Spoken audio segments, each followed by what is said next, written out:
സിയാറത്ത് എന്ന് പറഞ്ഞാൽ അതേ സന്ദർശനം എന്നല്ലേ അതിന്റെ അർത്ഥം. നമ്മുടെ കുടുംബത്തിൽ എന്തോ അല്ലാത്തവരായിട്ടോ ധാരാളം ആളുകൾ മരണപ്പെട്ട് കിടക്കുന്നില്ലേ, മക്ബറകളിൽ കിടക്കുന്നില്ലേ. ഇടയ്ക്കിടയ്ക്ക് ആ ഖബറുകളൊന്ന് പോയി കണ്ടുകൂടെ? അവർക്ക് വേണ്ടി അല്ലാഹുവിനോട് പ്രാർത്ഥിച്ചുകൂടെ? അതല്ലേ നബി തങ്ങൾ പഠിപ്പിച്ചു തന്ന സിയാറത്ത്. അതുകൊണ്ട് നമുക്ക് രണ്ട് നേട്ടമില്ലേ പ്രിയമുള്ളവരെ? ഒന്ന്, നമ്മുടെ പ്രാർത്ഥന അല്ലാഹ് സ്വീകരിച്ചുവെങ്കിൽ അല്ലാ എന്റെ ഉമ്മാക്ക് പുറത്തു കൊടുക്കണേ, എന്റെ ഉപ്പാക്ക് പുറത്തു കൊടുക്കണേ, എന്റെ ഉപ്പാപ്പാക്ക് പുറത്തു കൊടുക്കണേ, എന്റെ പെങ്ങൾക്ക് പുറത്തു കൊടുക്കണേ, ഈ ഖബറിലുള്ള മുസ്ലിമിന് പുറത്തു കൊടുക്കണേ അല്ലാ എന്ന പ്രാർത്ഥന അല്ലാഹ് സ്വീകരിച്ചെങ്കിൽ ദുആ ചെയ്തതിന്റെ കൂലിയും നമുക്ക് കിട്ടി.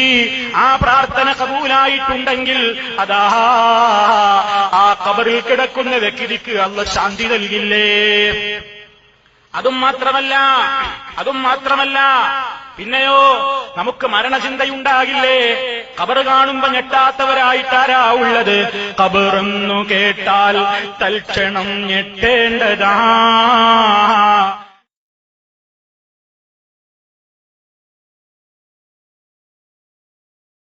ദർഗയിൽ പോയി പ്രാർത്ഥിക്കുന്നു. അതെ, ഇത് ഇസ്ലാമല്ല പ്രിയമുള്ളവരെ. എന്നാ പിന്നെ മക്ബറയിൽ പോകാൻ പാടില്ലേ? ഒരു ഖബറും പോയി കാണാൻ പാടില്ലേ? ആരും അത് പറഞ്ഞിട്ടില്ല പാടില്ലെന്ന്. ഖബർ സിയാറത്ത് എന്ന ഓമനപ്പേരിട്ടിട്ടാണ് ഈ ശിർക്കൻ കൂത്താട്ടങ്ങളൊക്കെ ചെയ്യുന്നത്. ഈ ശിർക്കുകളൊക്കെ ചെയ്യുന്നത് ഞങ്ങൾ സിയാറത്താ ചെയ്യുന്നത് എന്ന് പറഞ്ഞുകൊണ്ടാണ്. വാസ്തവത്തിൽ ഒന്ന് ചിന്തിക്കൂ, സിയാറത്ത് എന്ന് പറഞ്ഞാൽ അതേ സന്ദർശനം എന്നല്ലേ അതിന്റെ അർത്ഥം. നമ്മുടെ കുടുംബത്തിൽ എന്തോ അല്ലാത്തവരായിട്ടോ ധാരാളം ആളുകൾ മരണപ്പെട്ട് കിടക്കുന്നില്ലേ, മക്ബറകളിൽ കിടക്കുന്നില്ലേ. ഇടയ്ക്കിടയ്ക്ക് ആ ഖബറുകളൊന്ന് പോയി കണ്ടുകൂടെ? അവർക്ക് വേണ്ടി അല്ലാഹുവിനോട് പ്രാർത്ഥിച്ചുകൂടെ? അതല്ലേ നബി തങ്ങൾ പഠിപ്പിച്ചു തന്ന സിയാറത്ത്. അതുകൊണ്ട് നമുക്ക് രണ്ട് നേട്ടമില്ലേ പ്രിയമുള്ളവരെ? ഒന്ന്, നമ്മുടെ പ്രാർത്ഥന അല്ലാഹ് സ്വീകരിച്ചുവെങ്കിൽ അല്ലാ എന്റെ ഉമ്മാക്ക് പുറത്തു കൊടുക്കണേ, എന്റെ ഉപ്പാക്ക് പുറത്തു കൊടുക്കണേ, എന്റെ ഉപ്പാപ്പാക്ക് പുറത്തു കൊടുക്കണേ, എന്റെ പെങ്ങൾക്ക് പുറത്തു കൊടുക്കണേ, ഈ ഖബറിലുള്ള മുസ്ലിമിന് പുറത്തു കൊടുക്കണേ അല്ലാ എന്ന പ്രാർത്ഥന അല്ലാഹ് സ്വീകരിച്ചെങ്കിൽ ദുആ ചെയ്തതിന്റെ കൂലിയും നമുക്ക് കിട്ടി. ആ പ്രാർത്ഥന കബൂലായിട്ടുണ്ടെങ്കിൽ അതാ ആ ഖബറിൽ കിടക്കുന്ന വ്യക്തിക്ക് അല്ലാഹ് ശാന്തി നൽകില്ലേ. അതും മാത്രമല്ല പിന്നെയോ നമുക്ക് മരണചിന്തയുണ്ടാകില്ലേ?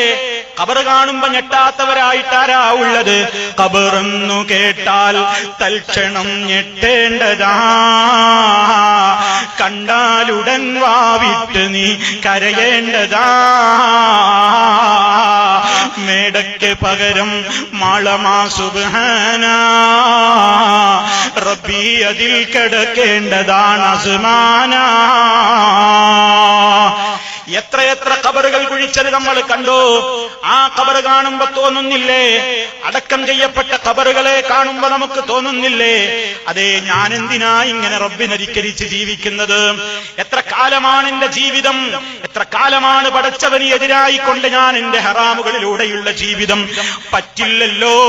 ഒന്ന് മതിയാക്കണം, ഒന്ന് തിരിഞ്ഞു നോക്കണം, ഒന്ന് നന്നായി ജീവിക്കണം, ഒന്ന് പടച്ചവനെ പേടിച്ച് ജീവിച്ചാലേ ആരാരുമില്ലാത്ത ഈ മണ്ണറക്കൂട്ടിൽ വന്ന് കിടക്കുമ്പോൾ എനിക്ക് സമാധാനം കിട്ടുകയുള്ളൂ എന്ന മരണചിന്തയും പരലോകബോധവും ഉണ്ടാക്കിയെടുക്കുവാൻ ഉതകുന്ന നിലക്ക് സിയാറത്ത് ചെയ്തോ?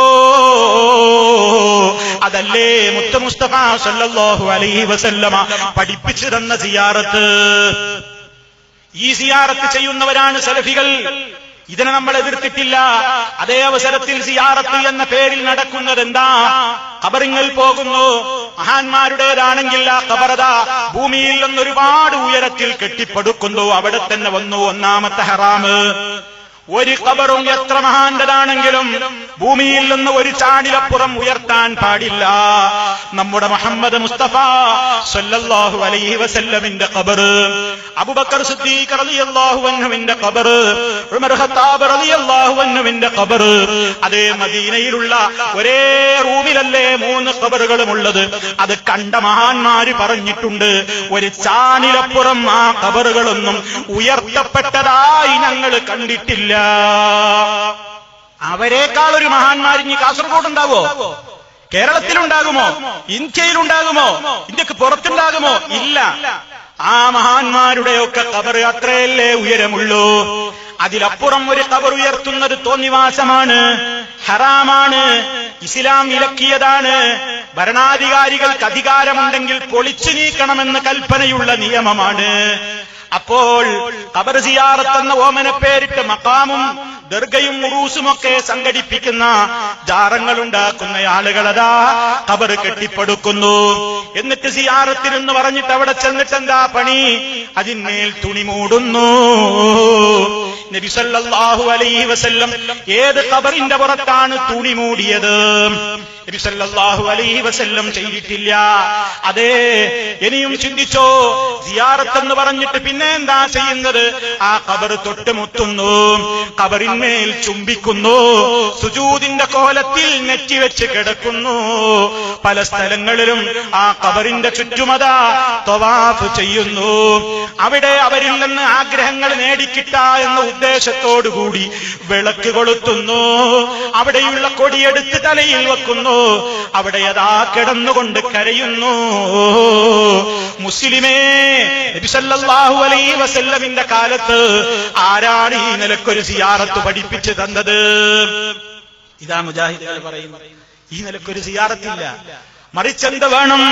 നമ്മൾ ജനങ്ങളെ പഠിപ്പിക്കണം, നമ്മുടെ മക്കളെ പഠിപ്പിക്കണം. നമ്മൾ മരിച്ചാലും നമ്മുടെ മക്കൾ നമ്മുടെ ഖബറിന്റെ അടുത്ത് വന്നുകൊണ്ടും അല്ലാതെയും ഒക്കെ ദുആ ചെയ്യണം. റബ്ബിർഹംഹുമാ കമാ റബ്ബയാനി സഗീറാ. എന്റെ മാതാപിതാക്കൾക്ക് നീ റഹ്മത്ത് കൊടുക്കണേ അല്ലാഹ്. ജീവിച്ചിരിക്കുന്ന കാലത്തും നമ്മൾ മരിച്ചു കഴിഞ്ഞാലും നമ്മുടെ അരുമ സന്താനങ്ങൾ നമുക്ക് വേണ്ടി ദുആ ചെയ്യുന്ന മക്കളാകണം. അതാണ് ശരിയായ സിയാറത്ത്, അതാണ് ശരിയായ പ്രാർത്ഥന. മറിച്ച് ഖബറാളിയോട് പ്രാർത്ഥിക്കുന്ന, ഖബറാളിയോട് സങ്കടം പറയുന്ന, എന്റെ രോഗം മാറ്റി തരണേ, എനിക്ക് സന്താനത്തെ തരണേ, എന്റെ വിസ ശരിയാക്കി തരണേ, എനിക്ക് പെൺകുഞ്ഞിനെ തരണേ, എനിക്ക് ആൺകുഞ്ഞിനെ തരണേ എന്നിങ്ങനെ അവരോട് പോയി കാര്യസാധ്യത്തിന് വേണ്ടി അവരെ വിളിച്ചുകൊണ്ട് സങ്കടം പറഞ്ഞ് കരഞ്ഞ് പ്രാർത്ഥിക്കുന്ന സിയാറത്ത് ഇസ്ലാമിലെ സിയാറത്തല്ല, അത് ശിർക്കൻ സിയാറത്താണ്. ഇതാ മുജാഹിദുകൾ പറയുന്നത്. ഇതിലാർക്കാ തർക്കം? ആരാ സിറാത്തുൽ മുസ്തഖീമിലുള്ളത്?